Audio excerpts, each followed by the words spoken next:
Avtomobildən gələn dizel səsinə diqqət yetirin.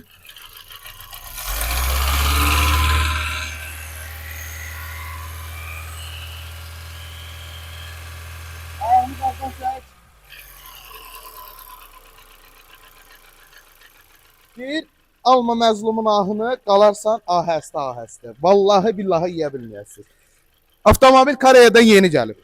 Bugünkü gün aldanmış bir algı-satqı barəsində müştəridən gedir söhbət. Bir daha zəhmət olmasa buna da diqqət yetirin. Bu da Koreyada olan videosudur. Həmən səs bundan da gəlir. Bilmirəm, götürə bilirsən. Avtomobil işlə vəziyyətdədir. Həmən səs bu vəziyyətdə də gəlir. Avtomobil sadəcə olaraq gömrükdən xodlanıb bizim servisə yaxınlaşıb. Evakuatorda yaxınlaşıb və sürülüb yaxınlaşmayıbdır. Evakuatorda gömrükdən birbaşa bura gəlib. Patpresin üstünü götür, avtomobil bax yeni gəldiyi bu vəziyyətdə də görünür. Bu gün avtomobildə mühərrik problemi var. Və qardaşa bu barədə heç bir məlumat verilmir. Bugünkü gün söhbət gedir Azərbaycan daxili yox, Azərbaycanda xaricində yaşayan saxtakarlardan. Qardaşı avtomobili problemsiz şəkildə 17.000 əməli 30 durublar bura və 17.000-dən sonraki xərci avtomobilin 1000-1500 civarı mühərrik xərcidir. Bunu da götür bir dənə də.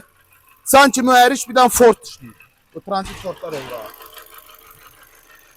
Görsün səsi. Bir dənə ayağını kimində saxlar, tam dəqiq götürək. Birbaşa olaraq mühərrikdə problem var. Bugünkü gün kimsə xaricdən avtomobil gətizdirir ki, avtomobil bura ucuz qiymətə başa düşsün ki, kimsə 1 ay, 2 ay avtomobil gözləyir, amma burada olan qiymətdən baha başa düşür. Və bu gün həmən şirkət həmən problemdən boyun qaçırdır. Mənim sadəcə olaraq dediyim hansısa bir şirkətin gördüyü iş barəsində deyil. İnsan gərək pul qazananda bilirsiniz də necə qazanmaq lazımdır. Haram pul qazanmaq asandır, vallahi billahi yemək çox çətindir. İnanmıram onu yeyə bilərsiniz. Bugünkü gün siz bacarın bu cür problemlərə aldanmayın. Bugün ölkədə bu cür ticarətlə məşğul olanın əksəriyyəti saxtakarlıqla məşğul olur. Və biz kimisə adını çəkmirik, kimisə ünvanını demirik. Sadəcə olaraq sizlərə səslənirik ki, bu cür şeylərə aldanmayın. Avtomobildə bugünkü gün həmən səs Koreyadan atılıb video, Koreyada belə avtomobil xoddaq vəziyyətdə gəlir. Və qardaşa deyiblər ki, yağ dəyişilməlidir. Amma yağ barəsində problem yoxdur. Bugünkü gün problem mühərrik barəsindədir. Mühərrik ayağınızı 2000 abrotda saxlayırsınız. Səs kəsmir, bu deməkdir ki, şatun barəsindədir.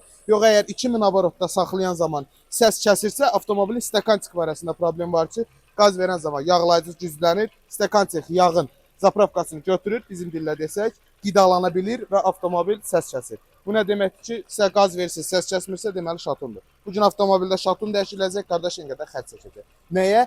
Kimsə hansısa bir təmənnasını güdməyə görə. Ona görə nə edirsiniz? Olacağa çarə yoxdur, bacarın olmasın. Olursa belə bu cür şeylərlə barışmaq lazımdır. Heç kim burada tapılmır, nə də tapılan deyil. Öpürəm, özünüzdən müğayət olun.